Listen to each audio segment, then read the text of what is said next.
ஆண்டவரும் இரட்சகருமாகிய இயேசு கிறிஸ்துவின் நாமத்திற்கே மகிமை உண்டாவதாக.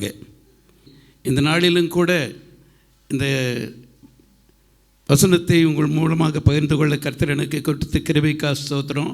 என்ன சொல்ல வேண்டும் என்று கர்த்தர் விரும்புகிறாரோ அதை பேச எனக்கு கர்த்தர் கிருபை செய்வாராக. செய்திக்கு முன்னால் ஒரு பாடலை பாடி பிறகு செய்திக்கு நான் கடந்து போக விரும்புகிறேன். அல்லேலூயா ஆராதனை, அல்லேலூயா ஆராதனை, அல்லேலூயா ஆராதனை, அல்லேலூயா ஆராதனை. துதித்து பாடி இயேசுவை போற்றி என்றும் ஆராதிப்பேன். துதித்து பாடி இயேசுவை போற்றி என்றும் ஆராதிப்பேன். அல்லேலூயா ஆராதனை, அல்லேலூயா ஆராதனை. சேனைகளின் கர்த்தர் நீரே, யாக்கோபின் வல்லவரே. சேனைகளின் கர்த்தர் நீரே, யாக்கோபின் வல்லவரே. அடைக்கலமானவரே, அதிசயமானவரே, அடைக்கலமானவரே, அதிசயமானவரே. உமக்கே ஆராதனை, உமக்கே ஆராதனை. அல்லேலூயா ஆராதனை, அல்லேலூயா ஆராதனை, அல்லேலூயா ஆராதனை, அல்லேலூயா ஆராதனை. துதித்து பாடி இயேசுவை போற்றி என்றும் ஆராதிப்பேன். துதித்து பாடி இயேசுவை போற்றி என்றும் ஆராதிப்பேன். வாக்குத்தத்தம் செய்தவரே, வாக்கினை காப்பவரே. வாக்குத்தத்தம் செய்தவரே, வாக்கினை காப்பவரே. மேன்மையானவரே, மகத்துவமானவரே, மேன்மையானவரே, மகத்துவமானவரே. உமக்கே ஆராதனை, உமக்கே ஆராதனை. அல்லேலூயா ஆராதனை, அல்லேலூயா ஆராதனை, அல்லேலூயா ஆராதனை, அல்லேலூயா ஆராதனை. துதித்து பாடி இயேசுவை போற்றி என்றும் ஆராதிப்பேன். துதித்து பாடி இயேசுவை போற்றி என்றும் ஆராதிப்பேன். கர்த்தருடைய பரிசுத்த நாமத்துக்கு மகிமை உண்டாவதாக. கடந்த ஞாயிற்றுக்கிழமை உலகமெங்குமுள்ள கிறிஸ்துவ சபைகளில் குருத்தோலை ஞாயிறு என்று சொல்லுகிற அந்த பண்டிகையை கொண்டாடினார்கள். இயேசு கிறிஸ்து இந்த உலகத்தில் வாழ்ந்தபோது பெத்தானியா பெத்பகே என்ற இடத்திலிருந்து எருசலேமுக்கு கழுதைக்குட்டியின் மேலே பவனியாய் வந்த அந்த சம்பவத்தையும், ஊழர்ந்த ஜனங்கள் குருத்தோலைகளையும் மற்ற எல்லாவற்றையும் பிடித்து கர்த்தரை வாழ்த்தி கொண்டிருந்ததை தியானித்தோம். அதன் தொடர்ச்சியாக அதிலிருந்தே ஒரு காரியத்தை நான் உங்கள் மத்தியிலே செய்தியாக பகிர்ந்து கொள்ள விரும்புகிறேன். லூக்கா எழுதின சுவிசேஷம் 19ஆம் அதிகாரம் 42, 43, 44 வசனங்களும் மற்றும் 41வது வசனத்தை நாம் இந்த நேரத்தில் தியானத்துக்காக எடுத்துக்கொள்ள விரும்புகிறேன்.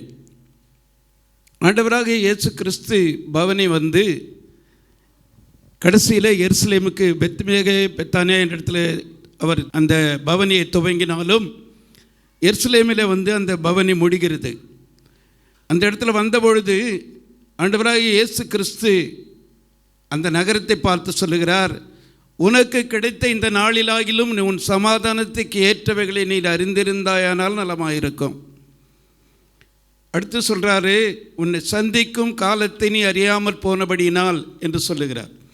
ஆகவே ஆண்டவராக இயேசு கிறிஸ்து இந்த பூமியில் வாழ்ந்த நாட்களில் 3.5 வருஷம் அவர் ஊழியம் செய்தார். அதற்கு முன்னால் அவருடைய வாழ்க்கை குடும்பத்தோடு இருந்திருந்தாலும் அந்த 3.5 வருஷத்தில் பரலோக ராஜ்யத்தை குறித்தும் மனுஷன் பாவத்திலிருந்து விடுபட்டு தேவனோடு கூட ஒப்புரவாகுதலை குறித்தும் எல்லாவற்றையும் அவர் சுவிசேஷமாக அறிவித்து கொண்டே வந்தார். ஆனால் பெரும்பாலான நேரங்கள் அவரை பின்பற்றி போன பரிசேயரும் சதுசேயரும் வேதபாரகரும் அவரிடத்தில் குற்றம் கண்டுபிடிக்கிறவர்களாகவே அவர்கள் இருந்தார்கள். ஆகவே ஆண்டவராக இயேசு கிறிஸ்து வந்ததின் நோக்கத்தை அவர்கள் புரிந்து கொள்ளாமல் இருந்தாங்க.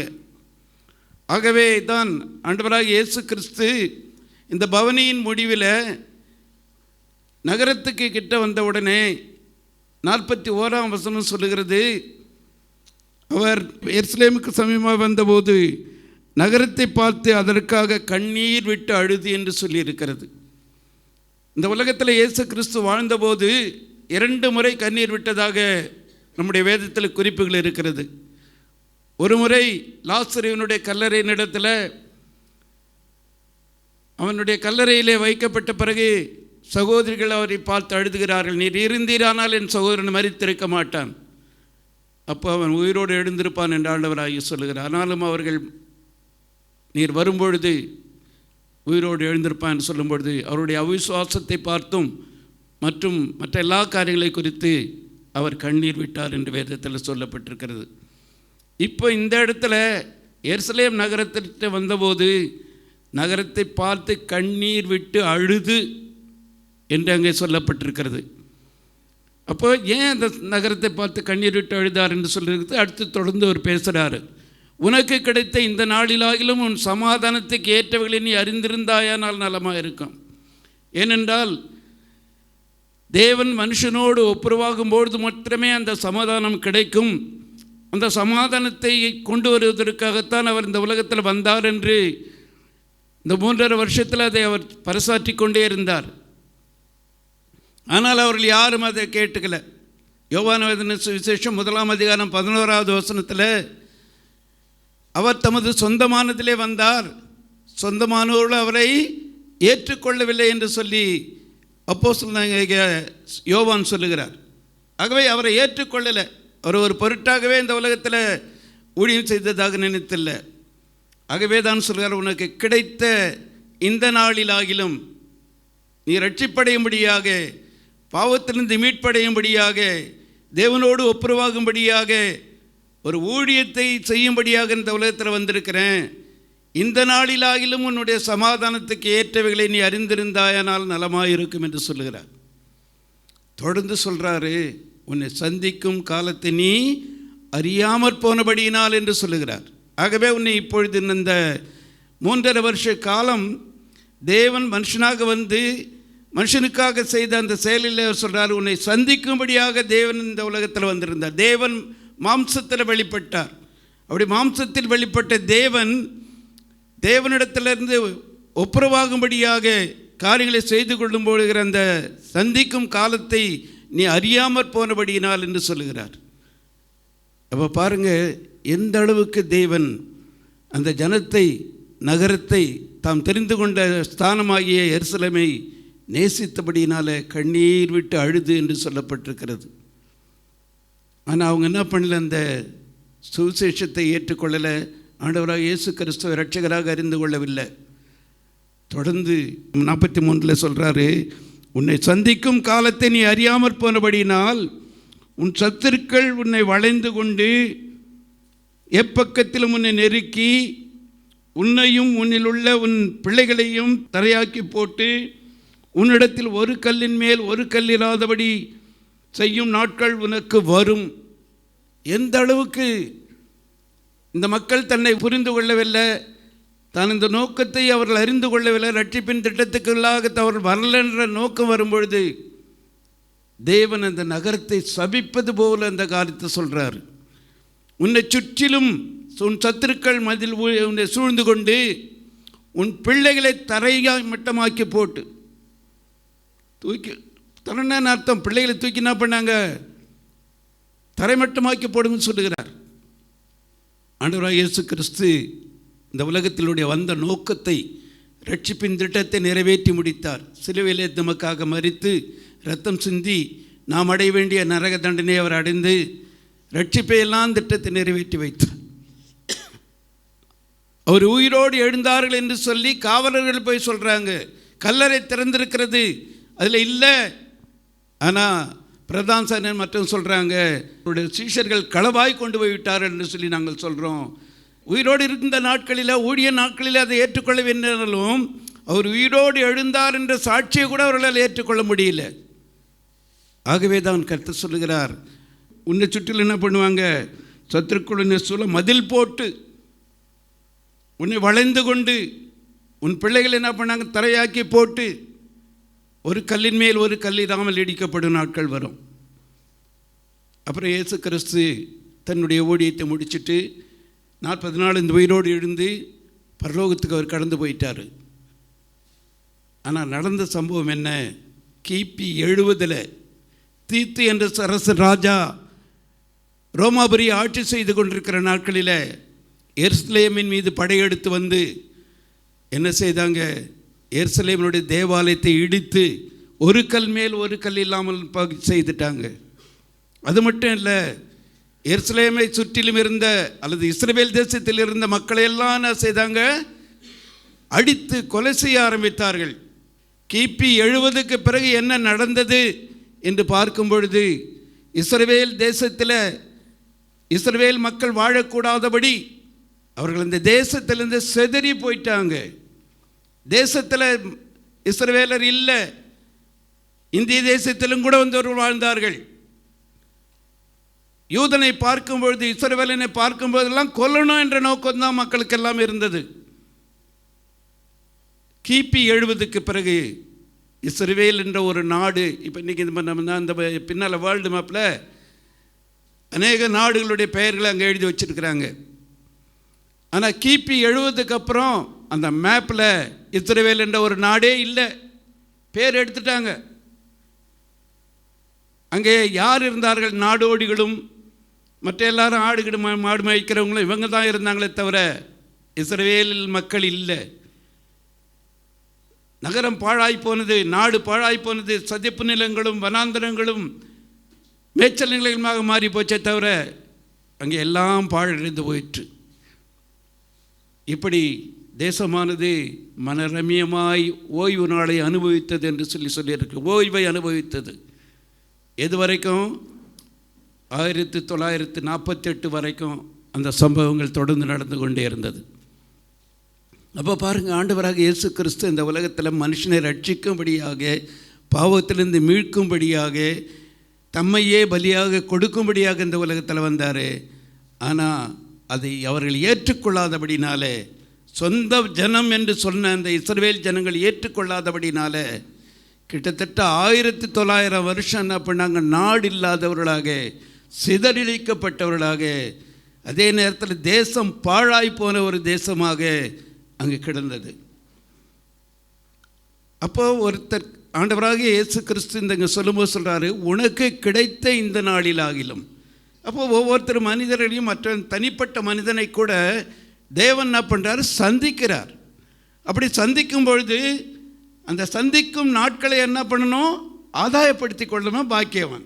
ஆதாயப்படுத்தலைன்னு சொன்னால் அவன் எப்படி எருசலேமும் ஆலயமும் எல்லாம் பாழடிக்கப்பட்டதோ அந்த நிலைமைக்கு மாறி போகும். வாழ்க்கை சாபமாய் போய்விடும். அதான் சொல்ல, உன்னை சந்திக்கும் நாட்களை நீ அறிந்திருந்தானால் நலமாக இருக்கும். ஆகவே ஆண்டவர் எப்பொழுது யாரை சந்திக்கிறாரோ உடனே அவர் என்ன பண்ணும், என் சமாதானத்துக்காக என் தேவன் என்னை தேடி வந்திருக்கிறார். ஆகவே இந்த நாளை நான் என்ன பண்ண, இந்த செயலை, இந்த சம்பவத்தை நான் பயன்படுத்தி கொள்ள வேண்டும் என்று நினைக்க வேண்டும். வேத பகுதியிலிருந்து ஒரு சில பகுதிகளில் ஆண்டவராக இயேசு கிறிஸ்து சந்தித்த மக்களையும் அவர்கள் எப்படி தங்களுடைய ஆத்மத்தை ரட்சித்து கொண்டார்கள், சமாதானத்தை பெற்றுக்கொண்டார்கள் என்பதையும் உங்கள் மத்தியில் சொல்ல விரும்புகிறேன். முதலாவது யோவான் எழுதின சுவிசேஷம் 4ஆம் அதிகாரத்தில் ஆண்டவராக இயேசு கிறிஸ்து இந்த உலகத்தில் நடந்த ஒரு சம்பவம் எழுதப்பட்டிருக்கிறது. சமாரியாவின் வழியாக அவர் கடந்து போகும்பொழுது அவர் யாக்கோபின் கிணற்றண்டையில் வந்து உட்காருகிறார். அங்கே ஒரு ஸ்திரீ வந்து தண்ணீர் முள்ள வருகிறாள். அவளிடத்தில் தாகத்துக்கு தாய் என்று அவர் கேட்கிறார். இப்போ இந்த சமாரிய ஸ்திரீ யார் என்று சொல்லி நாம் பார்த்தோம்னா, அந்த சமாரிய ஸ்திரீ அவளுடைய வாழ்க்கை முறையை பற்றி நாம் பார்க்கனா, அவள் சொல்லுகிறார், ஆண்டவராக இயேசு கிறிஸ்து பேசி கொண்டிருக்கும்போது சொல்கிறாரு, உன் புருஷனை அழைத்து கொண்டு வா என்று சொல்லி கேட்கிறார். அப்போ அந்த அம்மா சொல்கிறாங்க, அதான் ஜீவ தண்ணீரை அவர்கள் தருகிறேன் என்று சொல்லும்பொழுது, புருஷனை கொண்டான்னு சொல்லும்பொழுது, எனக்கு புருஷன் இல்லைன்னு சொல்கிறார். அப்போ ஆண்டவராக இயேசு கிறிஸ்து சொல்கிறார், உனக்கு ஏற்கனவே எத்தனை புருஷன் இருந்தாங்க? 5 புருஷன்கள் இருந்தார்கள், இப்பொழுது இருக்கிறவனுடைய புருஷன் இல்லை அப்படின்றார். இந்த அம்மா ஏன் 5 புருஷனை மாற்றி மாற்றி செஞ்சாங்க? ஏன் அவர்களுக்கு 5 புருஷன் தேவைப்பட்டது? ஒரு புருஷனோடு வாழ்கிறவர்கள் இன்றைக்கி நம்ம எல்லாரும் ஒரு மனைவி பிள்ளைகளோடு வாழ்ந்து கொண்டிருக்கிறோம். அப்போது இது வேண்டாம் இன்னொன்று வேணும் அப்படின்னு என்ன அர்த்தம்னா, இவன் இருந்தோ அல்லது இவள் இருந்தோ தம்முடைய வாழ்க்கையில் என்ன கிடைக்கல? சமாதானம் கிடைக்கல. ஆகவே என்ன பண்ணுறான், மாற்றிக்கொண்டே இருந்தாள். 5 புருஷனை மாற்றி பார்த்தா வாழ்க்கையில் என்ன கிடைக்கல? அவளுக்கு சமாதானம் கிடைக்கல. அவள் வேறு விதத்தில் சமாதானத்தை தேடினாள். ஒரு துணையை வைத்து கொண்டிருந்தால், ஒரு ஆண் துணையோடு வாழ்ந்தால் தனக்கு சமாதானம் கிடைக்கும் என்று அவள் நினைத்து கொண்டிருந்தாள். ஆனால் அது கிடைக்கல. ஆகவே 6வது ஒருத்தனை சும்மா புருஷன் இல்லை சேர்த்து கொண்டாள். ஆனால் அன்றைக்கு ஆண்டவராக இயேசு கிறிஸ்து அவளோடு கூட பேசி கொண்டிருக்கிற நேரத்தில் அவள் சொல்லுகிறார், மேசியா என்று ஒருவர் வருவார், வரும்பொழுது எல்லா காரியங்களுக்கும் சொல்லுவார் என்று சொல்லி அந்த சமாரி ஸ்திரீ இயேசுவோடு பேசும்பொழுது, ஸ்திரீயே உன்னோடு பேசுகிற நானே அவர் என்று சொல்லும் பொழுது அவள் உணர்ந்து கொண்டா. இதுவரையிலும் என்னுடைய வாழ்க்கையில் நடந்த சம்பவங்களெல்லாம் சொல்கிறாருன்னா இவர் யாராக இருப்பார்? மேசியாவாகத்தான் இருப்பார். நேராக ஓடி ஊரில் போய் சொல்கிறா, என்னுடைய வாழ்க்கை எல்லாவற்றையும் குறித்து ஒருத்தர் சொன்னார், நீங்கள் வந்து பாருங்கள், அவர் மேசியாவாக வந்து பாருங்கள் அப்படின்னு சொல்லி கூப்பிட்டார். அப்போ பாருங்கள், அந்த ஸ்திரீ தன்னை சந்திக்கும் காலத்தை சரியாக என்ன பண்ணிட்டா? புரிந்து கொண்டாள். தன்னை சந்திக்கும்படியாக ஒரு காலம் வந்தது. அந்த காலத்தை அவள் சரியாக புரிந்து கொண்டபடினால அவள் என்ன பண்ணா, தன்னுடைய வாழ்க்கை முறைகளை மாற்றிக்கொண்டாள். இதுக்கு முன்னால் அந்த கிராமத்தில் தண்ணி எடுக்க காலை நேரத்தில் வரமாட்டா. ஏனென்றால் காலை நேரத்தில் ஊரில் இருக்கிற பெண்கள் எல்லாம் வருவார்கள், இவளை கேலி செய்வார்கள், வர முடியாது. ஆகவே நண்பகல் நேரத்தில் தான் தண்ணிக்கு வருவா. ஆனால் இப்போ என்ன பண்ணா, தைரியமாக ஓடி ஊருக்குள்ளே சொல்கிறா, என்னுடைய வாழ்க்கை முறையை பற்றி அவர் சொல்லியிருக்கிறார், வந்து பாருங்கள், அவர் மேசியாதானோ கிறிஸ்து தானோ என்று சொல்லி அவரிடத்தில் சொல்லுகிறார். காரணம், அவளை சந்திக்கும் காலத்தை அவள் என்ன பண்ணா, அறிந்து கொண்டாள். அறிந்து கொண்டதுனால அவள் வாழ்க்கையில் என்ன கிடைச்சது? அவளுக்கு சமாதானத்தை அவள் பெற்றுக்கொண்டாள்.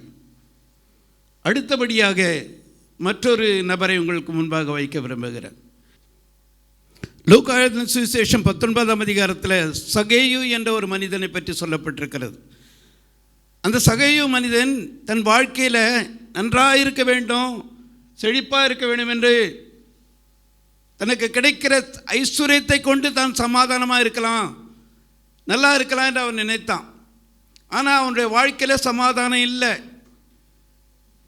வேதம் சொல்லுகிறது, ஐஸ்வர்யவானும் ஆயக்காரனுக்கு தலைவனாக இருந்தவன், தலைமை பதவி, பணம் அதிகமாக இருந்தது. அப்பொழுது கூட அவனுடைய வாழ்க்கையில் சமாதானத்தை அவன் கண்டுபிடிக்கவில்லை. ஆனால் அவன் என்ன செய்தான், ஒரு சந்தர்ப்பத்தில் ஆண்டவராகிய இயேசு கிறிஸ்துவை பார்க்க வேண்டும் என்று அவன் விரும்பினான்.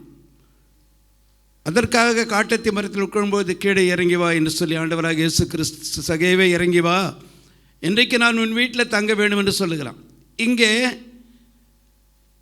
இம்மட்டுமாக உலகத்து பிரகாரமான ஐஸ்வர்யத்தினாலோ உலக பதவியினாலோ ஒரு சமாதானத்தை பெற்றுக்கொள்ள முடியாமல் வாழ்ந்து கொண்டிருந்த ஒரு மனிதன், அன்றைக்கு இயேசு கிறிஸ்து இன்றைக்கு நீ இறங்கி வா, நான் உன் வீட்டிலே தங்க வேண்டும் என்று சொல்ல நேரத்தில் உடனே அவன் தன் வாழ்க்கையில் இதுவரையிலும் கிடைக்காத ஒரு காரியத்தை அவன் பெற்றுக்கொண்டான். இதுவரையிலும் அவன் சமாதானம் ஒரு சந்தோஷம், தன் வாழ்க்கையில் கிடைக்கிற ஐஸ்வர்யமோ தலைமை பதவியோ தான் கொடுக்கும்னு நினைத்து கொண்டிருந்தவன் அதை கொடுக்கலன்னு சொல்லிட்டு அவன் தெரிந்தவுடனே ஆண்டவராக இயேசு கிறிஸ்து அவனை அழைத்த போது அந்த சமாதானத்தை அவன் பெற்றுக்கொண்டான். அவனுக்கு கிடைத்த அந்த நாள், அவனுக்கு அந்த நாள் கிடைத்தது, இயேசு கிறிஸ்துவை சந்திக்கக்கூடிய ஒரு நாள் கிடைத்தது. அந்த நாளில் அவன் சொல்கிறான், யாரிடத்துலையாவது அநியாயமாக வாங்கினது உண்டானால் 4 எத்தனையாக திருப்பி கொடுத்துட்றேன், என்னுடைய ஆஸ்தியில் பாதியை ஏழைகளுக்கு கொடுக்குறேன், இதுவரைக்கும் நான் எதுவுமே கொடுத்ததில்லை, எனக்கு பணம் சேர்த்து வச்சா தான் சமாதானம் நினச்சேன், அல்லது நான் பதிக்கிற பதவி தான் எனக்கு சமாதானத்தை கொடுக்குன்னு நினச்சேன், ஆனால் இன்றைக்கு உண்மையான சமாதானத்தை நான் கண்டுகொண்டேன் என்று சொல்லி, யார் எதுக்கு முதலிடம் கொடுக்கணும், இயேசு கிறிஸ்துவுக்கா ஐஸ்வர்யத்துக்கா என்று சொல்லும்பொழுது, ஐஸ்வர்யமெல்லாம் சமாதானத்தை கொடுக்கறதில்லை, இயேசு கிறிஸ்துவே அந்த சமாதானத்தை கொடுக்கிறவர் என்று சொல்லி அவன் நினைத்து என்ன சொல்கிறான், ஆண்டவராக இயேசு கிறிஸ்துவை பின்பற்றி போகிறான். அப்போ பாருங்கள், தனக்கு கிடைத்த அந்த நாளில் ஆண்டவராக இயேசு கிறிஸ்துவ இரட்சகராக ஏற்றுக்கொண்டு அவன் சமாதானத்தை பெற்றுக்கொண்டான் என்று வேதம் சொல்லி இருக்கிறத பார்க்கிறோம். அதுதான் சொல்கிறார், அவனுக்கு கிடைத்த இந்த நாளில் ஒருத்தரை தேவன் சந்திக்கிற சந்தர்ப்பங்கள் சமயங்கள் இருக்கிறது. அதை நம்ம கண்டிப்பாக பின்பற்றி அவரை பின்பற்றி அவருடைய வழியில் போவோம் என்று சொன்னால் அந்த சமாதானத்தை நாம் பெற்றுக்கொள்ள முடியும். வேதத்தில் இன்னொரு மனுஷனை குறித்து வேதத்தில் சொல்லப்பட்டிருக்கிறதை பார்க்கிறோம். ஒரு வாலிபன் ஐஸ்வர்யவான். வாலிபனான அந்த ஐஸ்வர்யவான் அவன் என்ன செய்கிறான், ஒரு மனிதத்தில் ஆண்டவராக இயேசு கிறிஸ்துவிடத்தில் வந்து கேட்குறான், போதகரே, நித்திய ஜீவனை பெற்றுக்கொள்வதற்கு நான் என்ன செய்ய வேண்டும், அதாவது சமாதானத்தை நான் பெற்றுக்கொள்வதற்கு என்ன செய்ய வேண்டும், பரலோக ராஜ்யம்னா சமாதானம் தான், அதை நான் பெற்றுக்கொள்வதற்கு என்ன செய்ய வேண்டும் என்று அவன் கேட்கிறான். அப்போ ஆண்டவராக இயேசு சொல்லுகிறார், நீ கற்பனைகளை கைக்கொள்பா அப்படின்னு அவனிடத்தில் சொல்கிறார். ஆனால் அவன் என்ன பண்ணுறான், தான் ஐஸ்வர்யமாக இருந்தபடினால, அதுவும் இல்லை, அவன் சொல்கிறான் தன்னை நீதிமான் என்று சொல்வது போல, என் சிறு பிராயம் முதற்கொண்டு எல்லாவற்றையும் நான் பண்ணிட்டுருக்கிறேன், நான் கடைபிடித்து கொண்டிருக்கிறேன், கற்பனைகளை கைப்பற்றி கொண்டிருக்கிறேன். அப்போ அவர் சொல்கிறாரு, உன்னிடத்தில் ஒரு குறை இருக்கிறது, அந்த குறையை தீர்த்துக்க. அதாவது ஆண்டவராக இயேசு கிறிஸ்து அவனோட பேசும்போது சொல்கிறாரு, உன் தேவனாகிய கர்த்தரிடத்தில் உன் முழு இருதயத்தோடும் உன் முழு ஆத்மாவோடும் உன் முழு பலத்தோடும் உன் சிந்தையோடும் அன்பு கூறுவாயாக. இது நம்முடைய கற்பனையில் இருக்கிற ஒரு சில கற்பனைகள். அதாவது உன் தேவனாகிய கர்த்தர் நானேயிலிருந்து ஓவினாளை பரிசுத்தமாக சரிக்க நினைப்பாயாக, அது வரைக்கும் அந்த கற்பனைகள் இருக்குது. அவன் சொல்கிறான், இது எல்லாத்தையும் என்ன பண்ணுறேன், கடைபிடிச்சிருக்கிறேன், ரொம்ப சந்தோஷம்பா. ஆனால் உன்னிடத்தில் ஒரு குறை இருக்கிறது, அந்த குறையை நீ தீர்த்து கொண்டு வா அப்படின்னு சொல்லிட்டு, உன்னிருக்கிற ஆஸ்தியை விற்று என்ன பண்ணு, தரித்திரருக்கு கொடு, பின்பு என்னை பின்பற்றி வா என்கிறார். ஆனால் வேதம் சொல்லுகிறது, அவன் ஐஸ்வர்யமாயினா இருந்தபடினாலே அந்த வார்த்தையை கேட்டபோது மனமடிவோடு என்ன பண்ணிட்டான், திரும்பி போயிட்டான். இயேசு கிறிஸ்து சொல்லுகிறார், உனக்கு கிடைத்த இந்த நாளிலாகிலும் நீ உன் சமாதானத்துக்கு ஏற்றவைகளை அறிந்திருந்தவையானால் நலமாக இருக்கும். அந்த ஐஸ்வர்யவான் வாலிபன் அந்த நாளில் அவனுடைய சமாதானத்துக்கு ஏற்ற காரியத்தை ஆண்டவராகிய இயேசு கிறிஸ்து அவனுக்கு சொன்னார். ஆனால் என்ன பண்ணலாம், அதை ஏற்றுக்கொள்ள மனமற்றவனாய் போய்விட்டான், அதை இழந்து போய்விட்டான். சமாதானத்தை தன் அடைய வேண்டிய சமாதானத்தை, நித்திய ஜீவன் என்ற ஒரு சமாதானத்தை அவன் பெற்றுக்கொள்ளாமல் இழந்து போனான் என்பதை பார்க்கிறோம். அது மட்டுமில்லை, டிஎல் மூடி என்பவர் ஊழியம் செய்து கொண்டிருந்த நாட்களில் அவருடைய வாழ்க்கை, அந்த ஊழியத்தின் நாட்களில் நடந்த ஒரு சம்பவத்தை பற்றி நான் படிக்கிறேன். ஒரு முறை ஹெலிகாப்டர்லேருந்து பேராஷூட்டில் கீழே குதிக்கிற ஒரு பயிற்சி நடக்கிற ஒரு கூடத்துக்கு அவர் அழைக்கப்பட்டிருந்தார். அவர்கள் பயிற்சி எடுத்த நாட்கள் எல்லாம் முடிஞ்சு அதை நிறைவேற்ற வேண்டிய ஒரு நாள். இவ்வளோ நாளாக பயிற்சி எடுத்துகிட்டு இருந்தாங்க. இப்பொழுது கடைசியாக அதை நிகழ்த்தி காட்ட வேண்டிய ஒரு நாள். அந்த நாளில் நடக்கிற ஒரு ஆராதனையில் செய்தி கொடுக்கும்படியாக டிஎல் மூடியை அழைத்திருந்தார்கள். அங்கே கடந்து சென்ற அவர் செய்தியை கொடுத்துட்டு, ஆண்டவராகிய இயேசு கிறிஸ்து ரட்சகரை அவரை ஏற்றுக்கொள்ளணும் அப்படின்றதெல்லாம் சொல்லி செய்தி கொடுத்துட்டு பிள்ளைகளையும் வாழ்த்தி முடித்தார். அப்பொழுது அங்கே ஒரு வாலிபன் வந்து அவரிடத்துல பேசினான். நீங்கள் கொடுத்த செய்தி எனக்கு மிகவும் பயனுள்ளதாக இருந்தது. இதுவரையில் நான் ஆண்டவராக இயேசு கிறிஸ்துவை என்னுடைய இரட்சகராக நான் ஏற்றுக்கொள்ளலை. ஆனால் இப்பொழுது நான் ஆண்டவராக இயேசு கிறிஸ்துவை என் இரட்சகராக ஏற்றுக்கொள்ளுக விரும்புகிறேன் என்று சொல்லிட்டு அவரிடத்துல கேட்டான். பொதுவாக இந்த நிகழ்ச்சிகள் நடக்கிற நாட்களில் கடைசியாக ஒரு விருந்து நடக்கும். இவர் பேசும்பொழுது சுவிசேஷத்தை சொல்லிட்டு இருக்கும்போது சொன்னார், குடிக்கக்கூடாது, புகைப்பிடிக்கக்கூடாது, தீய பழக்கங்களில் ஈடுபடக்கூடாது என்று சொல்லி அநேக நற்காரியங்களை அவர் புரிவித்து கொண்டிருந்தார்.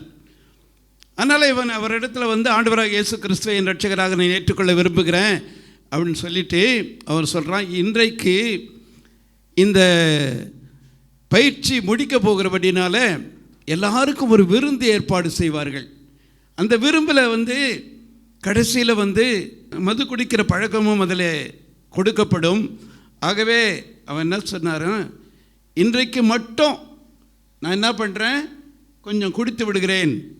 ஆகவே இன்றைக்கி மட்டும் கொஞ்சம் குடிக்கிறதுக்கு எனக்கு அளவு கொடுங்க. நாளிலிருந்து இந்த குடிப்பழக்கத்திலிருந்து நான் முற்றுமாக விடுபட்ட ஆண்டவராக இயேசு கிறிஸ்துவை இரட்சகராக அறிந்து கொள்ளுவேன் என்று சொல்லுவான். அப்போ அவர் சொல்லியிருக்கிறாரு, இல்லை இல்லை, என்னைக்கு நீ வந்து ஏற்றுக்கொள்ள விரும்புகிற அப்பிருந்தே நீ வந்து ஆண்டவருடைய பிள்ளையாக வாழணும். அவன் இருந்தாலும் கூட, இல்லை இன்றைக்கி மட்டும் எனக்கு பர்மிஷன் கொடுங்க, மன்னிங்க அப்படின்னு சொல்லிட்டு போயிட்டான். அடுத்த நாளில் காலையில் எல்லாரும் பேராஷூட்லேருந்து கீழே குதிக்க வேண்டிய ஒரு அந்த நிகழ்ச்சி நடந்து கொண்டிருக்கிறது. பேராஷூட்லேருந்து ஒருத்தராக கீழே குதித்து கொண்டிருக்கிறார்கள். கடைசியில் ஒரு குதித்து கொண்டிருக்கிற ஒரு சூழ்நிலையில் ஒருவன் மட்டும் குதிக்கிறான். ஆனால் அவன் குதிக்கிற நேரத்தில் நேராக தரையை நோக்கி வந்து கொண்டு இருக்கிறான். காரணம், அவனுடைய பேராஷூட்டு பிரித்து கொள்ளலை. குதிக்கும்போது அந்த பேராஷூட்டுடைய சுவிட்சை தட்டி அந்த பேராஷூட்டு பிரிந்து கொள்ளும்படியாக செஞ்சால் தான் காற்றுடைய வேகத்தில் அதை தடுத்து மெல்லமாக கீழே வந்து இறங்கும். ஆனால் இவன் என்ன செய்தான், அந்த பேராஷூட்டுடைய இதை தட்டாதனால அது விரிந்து கொள்ளவில்லை, வேகமாக தரையை நோக்கி வருகிறது. அப்பொழுது மூடி அங்கே பார்த்து கொண்டு இருக்கிறார். மற்றவங்க சொல்கிறாங்க, யாரோ ஒருத்தன் கீழே விழலாம், தயவுசெய்து அவனுக்காக நீங்கள் ஜெபிங்க அப்படின்னு சொல்கிறார். ஆனால் மூடி சொல்கிறாரு, இல்லை இல்லை, அவனுக்கு ஜெபித்தால் என்ன பண்ண முடியாது, அவனை காப்பாற்ற முடியாது. அவன் நேற்று என்னிடத்தில் வந்து இரட்சகரை ஏற்றுக்கொள்கிறேன் என்று சொன்ன மாணவன் தான். அவன் குடிப்பழக்கத்தில் திளைத்திருந்தபடினால இனிமேல் குடிக்க முடியாது என்பதனால அளவுக்கு மீறி குடித்து அந்த பேராஷூட்டை எப்படி ஓப்பன் பண்ணுறதுன்னு தெரியாத விட்டுட்டான். ஆகவே அவன் காப்பாற்ற முடியாது என்று சொல்லி முடித்தான். இப்போ பாருங்கள், அவனுக்கு சந்திக்கும்படியான ஒரு நேரம் வந்து அவனை சந்தித்ததே ஒரு வேளை வந்தது. அந்த வேலையை என்ன பண்ணல, அவன் சரியாக பயன்படுத்தி கொள்ளாதபடினாலே அவன் மரித்து போய் எடுத்தப்பட்டான்.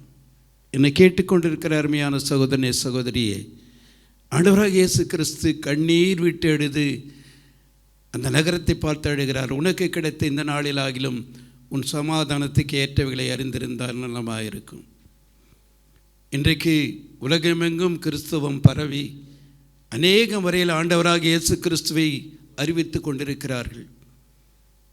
ஆண்டவராக இயேசு கிறிஸ்துவே மெய்யான தேவனும் இரட்சகருமாய் இருக்கிறார் என்று உலகமெங்கும் பறைசாற்றி கொண்டிருக்கிறார்கள்.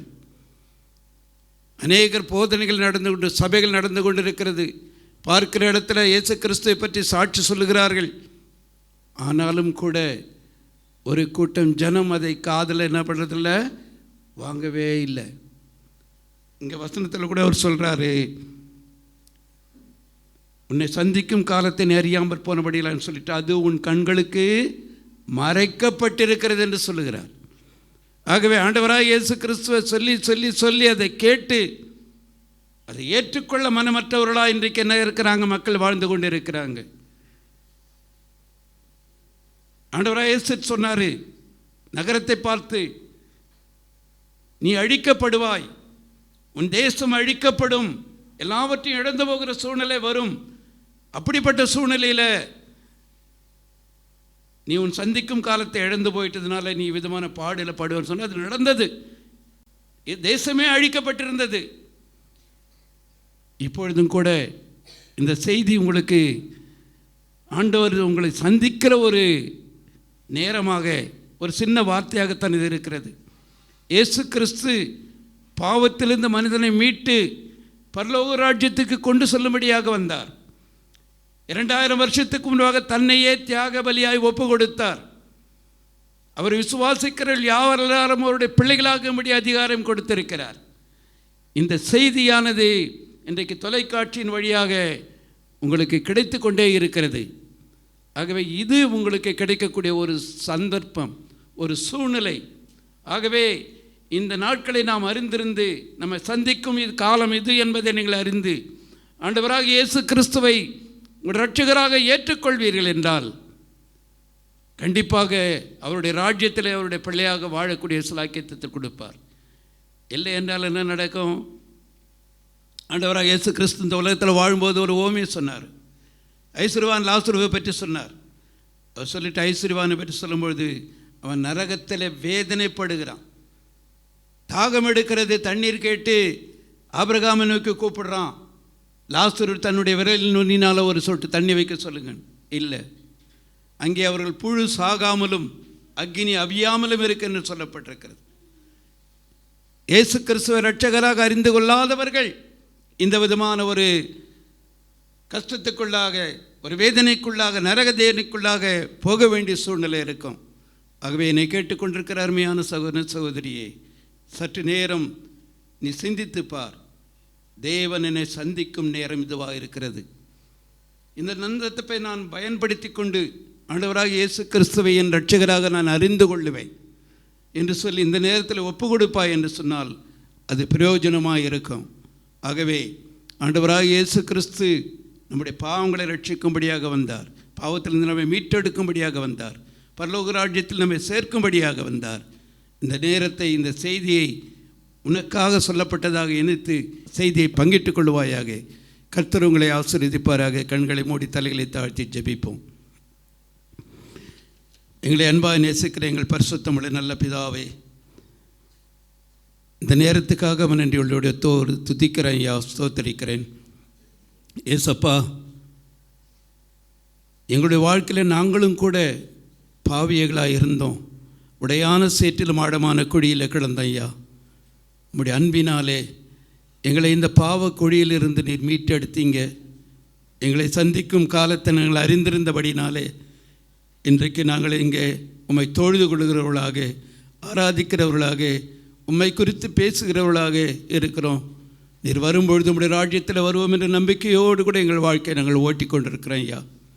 இந்த நாளில் இந்த செய்தியை கேட்ட மக்களும் கூட கர்த்தாவே உம்மை இரட்சகராக ஏற்றுக்கொண்டு இந்த செய்தியை கர்த்தாவே தங்களுக்கு சொல்லப்பட்ட நல்ல ஒரு செய்தியாக அறிந்து கொண்டு தன்னை ஒப்பு கொடுத்து வாழ உம்முடைய வசத்தில் உதவி செய்யும்.